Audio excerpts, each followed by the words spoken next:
அனைவருக்கும் வணக்கம்.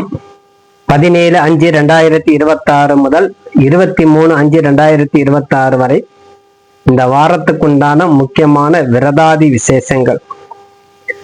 பரவ வருஷம் வைகாசி மாசம் 3ஆம் தேதி 17/5/2026 ஞாயிற்றுக்கிழமை, வளர்பிறை பிரதமை திதி இரவு 11:48 வரை, அதன் பின்பு திவிதை திதி. கிருத்திகை நட்சத்திரம் மாலை 4:06 வரை, அதன் பின்பு ரோகிணி நட்சத்திரம். இந்த சோபன நாமயகம் காலை 7:16 வரை, அதன் பின்பு ஆதிகண்ட நாமயகம். இந்த கிருஷ்மந்து கரணம் காலை 11:36 வரை, அதன் பின்பு பவகரணம். அதன் பின்பு இரவு 9:41 வரை, அதன் பின்பு பாவலவ கரணம். இந்த நாள் முழுவதும் சித்தயோகம். இந்த நேத்திரம் இல்லை, ஜீவனும் இல்லை, எந்த பங்கும் இல்லை. ஜேஷ்டா சுத்த பிரதமை, இஷ்டி காலம், தசநாத ஸ்தானம், திருப்பரங்குன்றம், ஆண்டவர் புறப்பாடு. இன்று காலை பிரதமை திதி இருப்பதால் இஷ்டி காலம் பேர். இஷ்டியில சிறப்பு யாகங்கள்லாம் செய்து கொள்ளும் போது, பரிகார பூஜைகள் செய்து கொள்ளும் போது நம்மளுக்கு அனைத்து விதமான காரிய சித்தி உருவாகும். பலவிதமான நன்மைகள் நடக்கக்கூடிய நேரமாக அமையும். பலவிதமான தோஷங்களும் அகலம். இந்த இஷ்டி காலத்தில் சூரிய பகவான் போய் வழிபாடு செய்து கொள்ளும் போது கிரக பிடியிலிருந்து நம்மளுக்கு தற்காப்பாக அமையும்.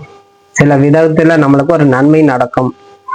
தாமரைப்பூ சாத்தி அர்ச்சனை செய்து கொள்ளும் போது இந்த இஷ்டி காலத்துல, அது ஞாயிற்றுக்கிழமை சூரியனுடைய நாள்ங்கிறதுனால அர்ச்சனை செய்து கொள்ளும் போது உங்களுக்கு அனைத்து விதத்துல சௌபாக்கியங்களை அடையக்கூடிய தன்மை கொடுக்கும். அடுத்தபடியாக பரவ வருஷம் வைகாசி மாசம் 4ஆம் தேதி 18/5/2026 திங்கட்கிழமை, வளர்பிறை திவிதை திதி இரவு 9:23 வரை, அதன் பின்பு திருதிய திதி. ரோகிணி நட்சத்திரம் பகல் 2:28 வரை, அதன் பின்பு மிருகசீஷ நட்சத்திரம். இந்த சுகர்மம் நாமயோகம் நள்ளிரவு 1:12 வரை, அதன் பின்பு திருதிய நாமயோகம். இந்த பாவலவ கரணம் காலை 7:46 வரை, அதன் பின்பு கௌளவ கரணம் மாலை 5:53 வரை, அதன் பின்பு தைதூல கரணம். இந்த அமிர்தாதி யோகம் பகல் 2:28 வரை சித்த யோகம், அதன் பின்பும் சுமாராக உள்ளது. இந்த நேத்திரம் இல்லை, ஜீவனும் இல்லை. இந்த சந்திர தரிசனம் சோழவந்தான் ஜனக கருமாரியம்மன் திருவிழா தொடக்கம். சிவகாசி விஸ்வநாத பூத வாகனத்தில் பவானி. இந்த சுப முகூர்த்த நாள் காலை 9 மணி முதல் 10:30 வரை, கடக லக்னத்தில் சுப முகூர்த்தம். இன்று சந்திர தரிசனம். இப்ப சந்திர தரிசனம் அப்படிங்கனாலே நம்மளுக்கு சிவபெருமான் பிறை சூடிய கடவுள், பிறைச்சந்திரன் தன் நெத்தியிலே அமர வைத்தவர். ஆனால் இந்த தினம் சந்திரனை தரிசனம் செய்யும் போது சிவபெருமானுடைய பரிபூர்ண கிருபாகடாசம் கிடைக்கும், மன அமைதி கிடைக்கும். சந்திரனால் ஏற்படக்கூடிய தோஷம் நம்மளுக்கு நீங்கும், மன அழுத்தம் நீங்கும், ஞாபக சக்தி அதிகரிக்கக்கூடிய காலம். ஜாதகத்தில் உள்ள சந்திர தோஷம் கண்டிப்பாக நிவர்த்தி ஆகக்கூடிய காலம். ஆகவே இந்த தினம் தவறாம சந்திர தரிசனம் செய்வது சிறந்ததாக அமையும். சந்திரன் தரிசனம் செய்யும் போது நம்மளுக்கு ஆயுள் ஆரோக்கியம் அனைத்தும் கூடும். இந்த 3ஆம் பிறை சொல்லும். அதாவது சில மதமார்கள் 3ஆம் பிறை பார்த்த பிறகுதான் இந்த தொழுகையை நடத்துவாங்க, இந்த முஸ்லிம்காரங்கெல்லாம். அது அவ்வளவு சிறப்பு. அந்த சந்திரன் மனக்காரகன், மனபலம் அதிகரிக்கும். அந்த வழிபாடு செய்யும் போது நம்மளுக்கு அனைத்து விதமான குறைகள் நீங்கி உடல் ஆரோக்கியம், மன மேம்பாடு அனைத்தும் கொடுக்கும். மன நிம்மதி கொடுக்கும், கஷ்டங்கள் நீங்கும், மனக்குழப்பம் நீங்கும், எதிர்மறை ஆற்றல் எண்ணங்கள் நீங்கி மன அமைதி மற்றும் தெளிவான ஆற்றல் கிடைக்கக்கூடிய காலம். அதனால இந்த 3ஆம் பிறை அவ்வளவு சிறப்பு. அதுல செல்வ செழிப்பு ஏற்படும். பிறைச்சந்திரனை தரிசனம் செய்யும்போது செல்வம் மகிழ்ச்சி தேடி வந்து சேரும். இரட்டிப்பு லாபம் சொல்லுவோம். நம்ம 2 மடங்கு நம்மளுக்கு லாபம் கிடைக்கக்கூடிய தன்மை. அதனால கல்வி, ஞானம், அறிவு அனைத்தும் கூடும், ஞாபக சக்தி அதிகரிக்கும். அந்த சந்திரனை, பிறைச்சந்திரன் நம்ம பார்த்து மனதார சந்திரனை சிவபெருமானை சேர்த்து வணங்கும் போது கண் பார்வை நல்ல தெளிவாக கிடைக்கும். கண் பார்வை கோளாறு உருவாகாது, பிரச்சனைகள்லாம் நீங்கும். அதனால அந்த பெண்கள் அது மாதிரி வழிபாடு செய்து வரும்போது அவர்களுக்கு நல்ல மாங்கல்ய பலமும் சேர்த்து கொடுக்கும், நீண்ட ஆயுள் கொடுக்கும்.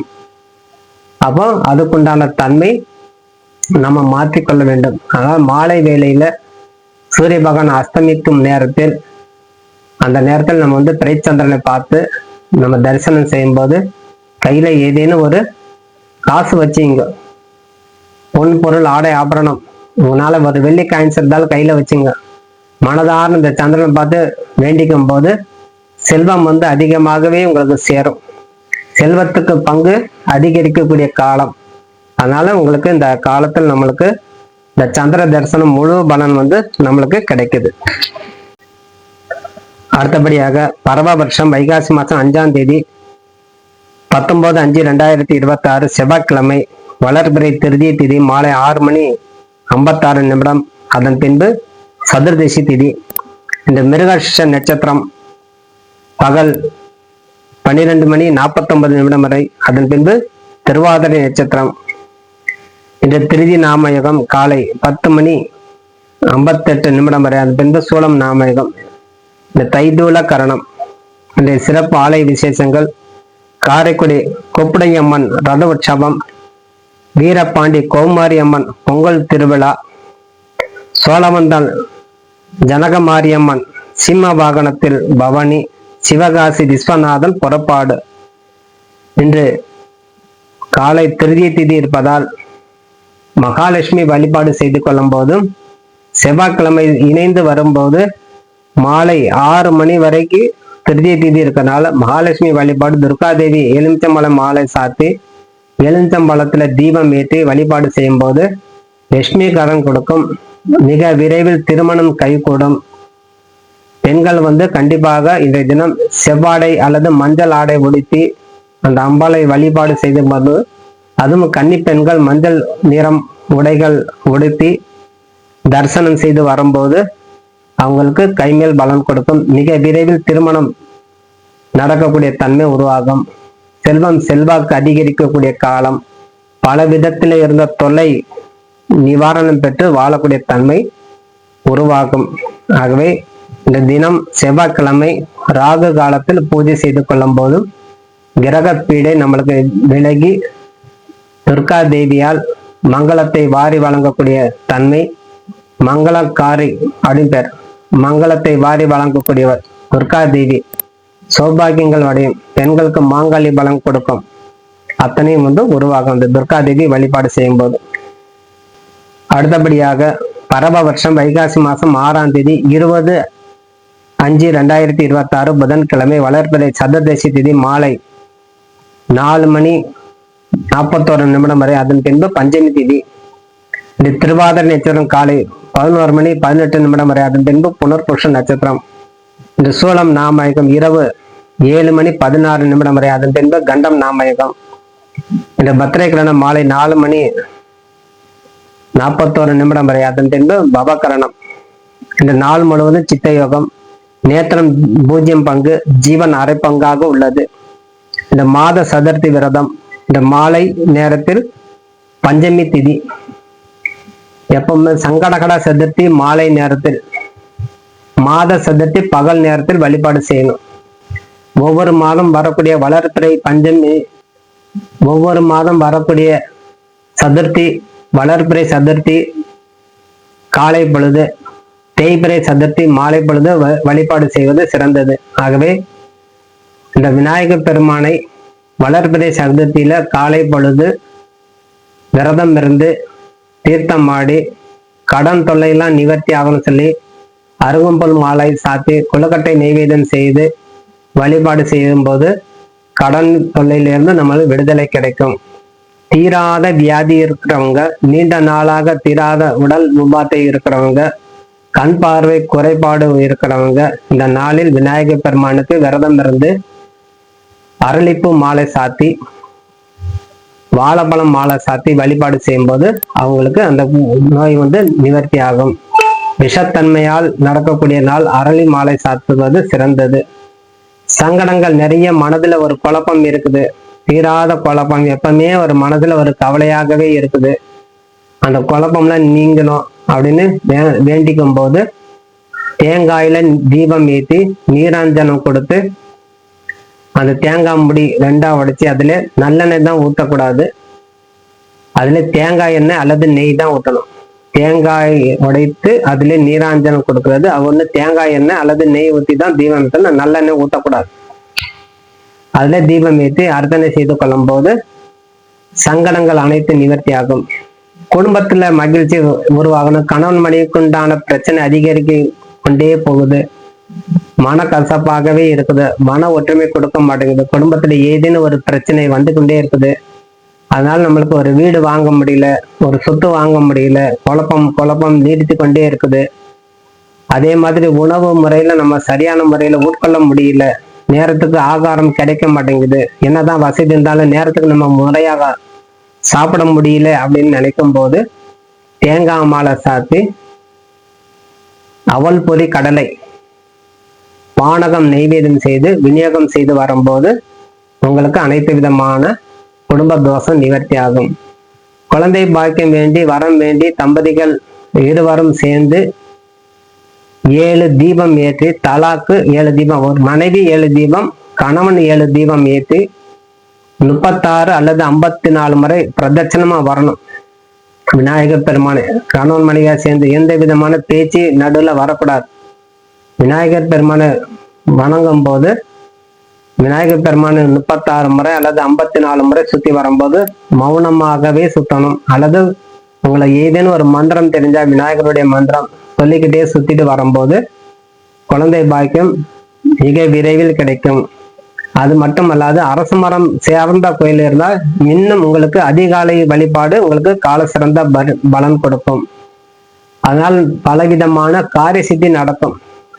காரியங்கள் தடைப்பட்டு கொண்டே இருக்குது, எதிர்பார்ப்புகள் விலகவே மாட்டேங்குது அப்படின்னு நினைக்கிறவங்கள அந்த எதிர்பார்ப்பு எல்லாம் பூர்த்தி ஆகும். அதனால இந்த வைகாசி மாதம் வரக்கூடிய இந்த வளர்பிறை சதுர்த்தியில விநாயகர் கோயிலுக்கு தவறாம வழிபாடு செய்யணும். முடிஞ்சால் நீங்க முழு உபவாசம் இருந்து, அதான் முழுசா விரதம் இருந்து வழிபாடு செய்து கொள்ளலாம். ஆனா விநாயகர் பெருமாள் வளர்பிறை சதுர்த்தியில காலையில மட்டும்தான் வழிபாடு, மாலை கிடையாது. மாலை வழிபாடு சங்கடகட சதுர்த்திக்கு. அதனால காலையில விரதம் இருந்து காலை பொழுது பால் பழம் மட்டும் சாப்பிடலாம். அருகம்புல் தண்ணி சாப்பிடலாம். அருகம்புல் கொஞ்சோண்டு வாங்கி தண்ணியில போட்டு கொழுக்கட்டை நெய்வேத்தியம் செய்து அதை உட்கொண்டு வரலாம். அதனால சுவாமிக்கு படையற்ற உணவு சிறிதேனும் உட்கொள்ளலாம், வயிறார சாப்பிடக்கூடாது, அதுதான் விரத காலம். ஆகவே இந்த வளர்பிறை சதுர்த்தி உங்களுக்கு அனைத்து விதத்திலும் விநாயகர் பெருமானுடைய அனுகிரகத்தால் நல்லதே நடக்கட்டும். அடுத்தபடியாக பரவ வருஷம் வைகாசி மாதம் 7ஆம் தேதி 21/5/2026 வியாழக்கிழமை வளர்பிறை பஞ்சமி திதி பகல் 2:36 வரை. அதன் பின்பு சஷ்டி திதி. இந்த புனர்பூச நட்சத்திரம் காலை 9:56 வரை. அதன் பின்பு பூச நட்சத்திரம். கண்டம் நாமயகம் காலை 10:58 வரை. அதன் பின்பு விருத்தி நாமயகம். இந்த பவளவா கரணம் பகல் 1:29 வரை. அதன் பின்பு கௌளவ கரணம் இரவு 7:21 வரை. அதன் பின்பு தைதூல கரணம். இந்த நாள் முழுவதும் சித்த யோகம். நேத்திரம் 1 ஜீவன் அறுபங்காக உள்ளது. இந்த நாள் கரிநாள். மாயவரம், திருவடந்தை, திருப்புத்தூர், திருநள்ளாறு, திருவாதூர், திருப்புகழூர் இத்தலங்கள் சிவபெருமானுக்கு விழா தொடக்கம். சிவகாசி விஸ்வநாதன் பவனி. இன்றைய நாள் பகல் பொழுது பஞ்சமி திதி இருப்பதால் அம்மனை போய் வழிபாடு வாராகி தேவியை மனதார வேண்டி வரும்போது உங்களுக்கு அனைத்து விதமான செல்வங்கள் அடையும். இந்த வாராகி அம்மனை மனதார பிரார்த்தனை செய்து கொள்ளணும் பகல் பொழுது. ஆகவே இந்த பகல் பொழுது இருக்கக்கூடிய வாராகி அம்மனை இந்த பஞ்சமி திதியில குறிப்பாக தேய்பிறை அல்லது வளர்பிறை பஞ்சமி வழிபாடு செய்து வர எதிரிகளுடைய தொல்லை நீங்கும், நம்மளுக்கு மன வலிமை அதிகரிக்கும். தீபம் ஏற்றி வழிபாடு செய்யணும். அதனால் நம்மளுக்கு அனைத்து விதமான தொல்லைகள் நிவர்த்தி ஆகும். சரஸ்வதி கடாட்சம் கிடைக்கும். தேவியுடைய வழிபாடு உகர்ந்த நாள் இந்த வியாழக்கிழமை குருவாரம். ஆகவே குரு கடாட்சம் சேர்த்து கிடைக்கும். நல்ல கல்வி ஞானம் அனைத்தும் வேண்டி அந்த அம்பாளை வணங்கி வரும்போது வாராகியம்மன் நம்மளுக்கு குருவாக இருந்து அருள் புரிவார். அந்த பஞ்சமி தேதியில விரதம் இருந்து தடைகள், கடன் தொல்லை, நம்ம கிட்ட ஏதேனும் ஒரு குடும்பத்துல வழக்கு இருக்குது, கோர்ட்ல கேஸ் நடக்குது, மற்றும் மனதுல ஏதேனும் ஒரு பில்லி சூன்யம் உண்டான பயம் இருக்குன்னா அத்தனை நீங்கும். அதனால அந்த வழிபாடு தவறாம செய்து வரும்போது நம்மளுக்கு அனைத்து விதமான நன்மைகள் நடக்கக்கூடிய காலமாகவே உங்களுக்கு அமையும். இந்த வியாழக்கிழமைங்களால மகான்களுடைய தரிசனம் செய்து வரும்போது உங்களுக்கு அதீதமான பலன் உங்களுக்கு அமையும். பலவிதமான செல்வங்களும் சேரும். மகான்கள் வழிபாடு ஜீவ முக்தி பெற்றவர்களை இந்த வியாழக்கிழமை தோறும் சித்த புருஷர்களையும் அருளாளர்களையும் ஞானிகளை தரிசனம் செய்யும்போது அனைத்து விதமான நன்மை நடக்கும். அடுத்தபடியாக பரவ வருஷம் வைகாசி மாதம் 8ஆம் தேதி 22/5/2026 வெள்ளிக்கிழமை வளர்பிறை சஷ்டி பகல் 12:43 வரை, அதன் பின்பு சப்தமி தேதி. இந்த பூச நட்சத்திரம் காலை 8:46 வரை, அதன் பின்பு ஆயுள நட்சத்திரம். இந்த விருத்தி நாமயகம் காலை 8:20 வரை, அதன் பின்பு துருவம் நாமயகம். தைதூள கரணம் பகல் 12:43 வரை, அதன் பின்பு கரசை கரணம். இந்த மாலை 5:39 வரை கரசை கரணம், அதன் பின்பு வனசை கரணம். இந்த நாள் முழுவதும் மரண யோகம். யோகம் மந்தமாக உள்ளது. இந்த நேத்திரம் 1 ஜீவன் அறுபங்காக உள்ளது. ஆலயத்தில் சிறப்பான விசேஷங்கள். நயினார் கோவில் ஸ்ரீ நாகரநாதர் வெள்ளி நந்தி வாகனத்தில் புறப்பாடு. நாட்டரசன் கோட்டை கண்ணுடைய நாயகி விழா தொடக்கம். கேடைய சப்பரத்தில் பவனி. திருமொங்கூர் திரு காலமேக பெருமாள் உற்சவம் ஆரம்பம். இந்த வளர்பிறை சஷ்டி வெள்ளிக்கிழமை சேர்ந்து வருது. ஒவ்வொரு சஷ்டிக்கு உண்டான பலன் நம்ம சொல்லிக்கிட்டே வரோம். இந்த வளர்பிறை சஷ்டி அப்படிங்கும்போது நம்மளுக்கு தெளிவான முடிவு எடுக்கக்கூடிய தன்மை. தேய்பிறை சஷ்டியோட வளர்பிறை சஷ்டி, அதுவும் வெள்ளிக்கிழமை வரும்போது ஐஸ்வர்யம் பெருக்கக்கூடிய காலம் அப்படின்னு பேர். ஆக இந்த அஷ்டலட்சுமி உடைய கிருபாகடாசமும் சேர்த்து நம்மளுக்கு அமையும். இந்த வைகாசி மாசம் வரக்கூடிய சஷ்டிக்கு அதிகாலையில, அது வெள்ளிக்கிழமை வள்ளி தேவனை சேர்த்து நம்ம வழிபாடு செய்து அன்னைக்கு காலையில ஒரு பால் அபிஷேகம் செஞ்சு வரும்போது முழு உபவாசம் இருக்கலாம் முடிந்தவர்கள். இல்லைன்னா பால் பழம் மட்டும் அறிஞ்சிட்டு வரும்போது உங்களுக்கு அனைத்து விதமான தொழில் மேன்மை அடையும். புத்திர சந்தானம் உண்டாகும். திருமணம் கைகூடும். நல்ல கல்வி அறிவு உண்டாகும். மேலதிகாரிகளுக்கு நம்மளுக்கு ஒரு பாராட்டுதல் கிடைக்கும். அதனால இந்த தினம் நம்மளுக்கு முருகப்பெருமானை வள்ளி தேவனை சேர்த்து வழிபாடு செய்து வரும்போது, செவரளி பூவால அர்ச்சனை செய்து வரும்போது தீராத துன்பம் நீங்கும். நல்ல ஒரு வாசனை மிகுந்த ஊதுபத்தி ஏற்றி வைங்க. வீட்டிலேயே சரி அல்ல ஆலயத்திலும் சரி, நல்ல ஒரு வாசனை மிகுந்த ஊதுபத்தி கையில வச்சுட்டு பிரதட்சணை வாங்க. தீபம் ஏற்றிட்டு நம்ம பிரதட்சணை வர முடியாது, அணைஞ்சு போயிடும். தூபம் காட்டுங்க. குங்குளிய தூபம் காட்டியே ஒரு நபர் முக்தி பெற்றார், குங்குளி நாயனார். ஆனால் நீங்க நல்ல நறுமணம் உள்ள சாம்பிராணி புகை, ஒரு ஊதுபத்தி, நல்ல ஒரு 4-5 ஊதுபத்தி எடுத்துட்டு கையில ஏற்றிட்டு நல்ல பிரதட்சணை வாங்க. அந்த முருகப்பெருமானுடைய அருள் உங்களுக்கு பரிபூர்ணமாக கிடைக்கும். சக்கரை பொங்கல், நெய்வேத்தியம், கேசரி, பால், கல்கண்டு பால், அதை குங்குமப்பூ எல்லாம் போட்டு கல்கண்டு பால் நெய்வேத்தியம் செய்யலாம். பழங்கள் நிறைய, தட்டு நிறைய பழங்கள் வச்சு நெய்வேத்தியம் செய்யலாம். சித்திராண்டம் செய்யக்கூடிய பலவிதமான உணவுகள் படைத்து முருகப்பெருமான் வழிபாடு செய்யும் போது உங்களுக்கு அனைத்து விதமான சௌபாகியம் அடையும். இன்றைய தினம் நம்ம கந்த சஷ்டி பாராயணம், கந்தபுர கவசம், சண்முக கவசம் போன்றவற்றை நீங்க பாராயணம் சொல்ல. திருப்புகழ் தெரிஞ்சா நீங்க பாடலாம். சஸ்திரபந்தம் தெரிஞ்சா பாடலாம். இதெல்லாம் நம்ம முழுமையான வழிபாடுக்கு இந்த முருகப்பெருமானுடைய அடையிறதுக்கு உண்டான வழி. அதனால் விரத நாள் முழுவதும் உணவின்றி உபவாசம் இருப்பதே சிறந்தது சொல்றோம். அதனாலதான் அருகாமையில் கோயில் இருந்தா முருகன் போய் தரிசனம் செய்து காலையில விரதத்தை தொடங்குங்க. திருமணமாகாத ஆண் பெண் இருபாலருமே கண்டிப்பாக இன்றைய தினம் விரதம் இருந்து வரும்போது வெள்ளிக்கிழமை சஷ்டி திதி சேர்ந்து இருப்பதால் அம்பிகையுடைய அனுகிரகம் சேர்த்து கிடைக்கும். அதனால மிக விரைவில் திருமணம் நடக்கும். அதே போல் தொழில்ல நம்மளுக்கு நிறைய தடை இருக்குது, தொழில் மேன்மை அடையல, தொழில்னால நம்மளுக்கு பெரிய கண்டமாக இருக்குது அப்படின்னு நினைச்சிட்டு இருக்கவங்களுக்கு வேலை தேடுபவர்களுக்கும் நல்ல வேலை கிடைக்கும்.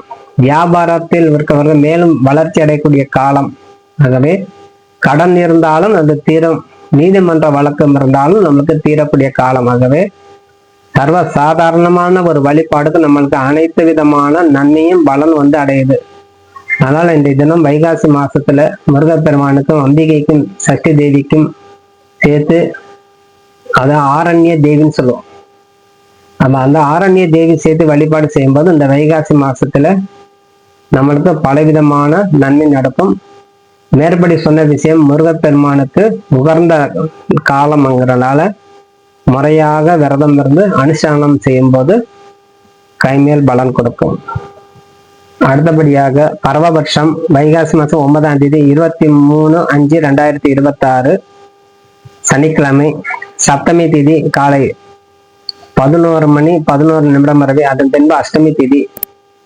இந்த ஆயிலன் நட்சத்திரம் காலை 7:56 வரை, அதன் பின்பு மக நட்சத்திரம். இந்த துருவம் நாமயோகம் காலை 7:40 வரை, அதன் பின்பு வியாதிபாத நாமயோகம். வனசை கரணம் காலை 11:11 வரை, அதன் பின்பு பத்திரை கரணம் மாலை 4:40 வரை, அதன் பின்பு பவகரணம். இந்த காலை 7:56 வரை மரண யோகம், அதன் பின்பு அமிர்த யோகம். இந்த ஆலயத்தில் சில விசேஷங்கள்: சோழவந்தான் ஸ்ரீ ஜனகமாரியம்மன் ரிஷப வாகன சேவை, திருப்பத்தூர் திருத்தணிநாதர் ஸ்ரீ பூத வாகனத்தில் அம்பாள், அன்ன வாகனத்தில் பவானி. இந்த அஷ்டமி வளர்பிறை அஷ்டமி, கால சக்கரம் சுழலக்கூடிய காலம். இந்த சப்தமி சனிக்கிழமை சேர்ந்து இருக்கக்கூடிய காலம். மாலை பொழுது அஷ்டமி, பைரவர் வழிபாடு. இந்த அஷ்டமியில பைரவர் வழிபாடு அதுதான் தேய்பிரையில மட்டுமே. வளர்பிறையில மகாலட்சுமி வழிபாடு, சொர்ணாகசன பைரவ வழிபாடு சிறந்தது. சொர்ணாகசன பைரவரை மகாலட்சுமி தேவி பிடித்து லட்சுமி சகஸ்நாம பூஜை, சொர்ணாகசன பூஜை, சொர்ணாகசனுடைய அஷ்டோத்தரம், சொர்ணாகசனுடைய பைரவருடைய மூலம் மந்திரம் ஜபம் செய்து, பானகம் நைவேத்தியம் செய்து, சக்கர பொங்கல், கேசரி போன்றவற்றை நைவேத்தியம் செய்து, அதாவது லட்டு நைவேத்தியம் செய்யும் போது உங்களுக்கு அனைத்து விதமான சௌபாகியம் அடையும். தனாகர்ஷணம் சொல்லுவோம். நம்ம தனத்தை வேணும். அப்ப பொருள் நம்மளுக்கு இல்லாமல் நம்மளுக்கு வாழ்க்கை வாழ முடியாது. ஆகவே இந்த சொர்ணாகசன பைரவ வழிபாடு செய்யும் போது அரளிப்பூ மாலை சாத்தி, செவ்வாழை பழம் நைவேத்தியம் செய்து, நல்ல தீபம், அதாவது நல்லெண்ணெய் தீபம் நிறைய ஏற்றி, உங்களால எத்தனை ஏற்ற முடியும், ஒரு 9, 11, 27 அந்த மாதிரி நிறைய தீபங்கள் ஏற்றி அந்த சொர்ணாகசன பைரவர் வழிபாடு செய்யும்போது கைமேல் பலன் கொடுக்கும். இந்த விரதத்தை கடைபிடிப்பதால் நல்ல பாவங்கள்லாம் நீங்கும். நிறைய நம்மளுக்கு பாவம் இருக்குது. அதே போல் இந்த வழிபாடு, இந்த வளர்பிறையில வரக்கூடிய அஷ்டமியில வழிபாடு செய்யும்போது வாகன யோகம் கொடுக்கும். ஆகவே நிறைய பிரச்சனைகள் இருந்தாலும் அது தீரக்கூடிய வழி கிடைக்கும். இதெல்லாம் நமக்கு நிறைய எடுத்து சொல்லக்கூடிய காலம். கந்த புராணத்திலே இருக்குது. அதெல்லாம் சொர்ணாகசன பைரவர், மகாலட்சுமி வழிபாடு, அஷ்டமி வழிபாடு எல்லாம் கந்த புராணமே கூறுது. அதனால வைகாசி மாசம் வளரக்கூடிய அஷ்டமியில நீங்க உமா மகேஸ்வரனை நினைத்து, ரிஷப மாசம் இது, சூரிய பகவான் ரிஷபத்தில் இருப்பதால் ரிஷப மாசம். ஆகவே சூரிய பகவானையும் மாலை பொழுது சிவபெருமான ஆலயம் சென்று பூமாலை, அரளிப்பூ மாலையை சாத்தலாம். அரளிப்பூ மாலை சாத்தி, வில்வம் சாத்தி அர்ச்சனை செய்து வரும்போது உங்களை அனைத்து விதமான நன்மை நடக்கக்கூடிய காலமாகவே அமையும்.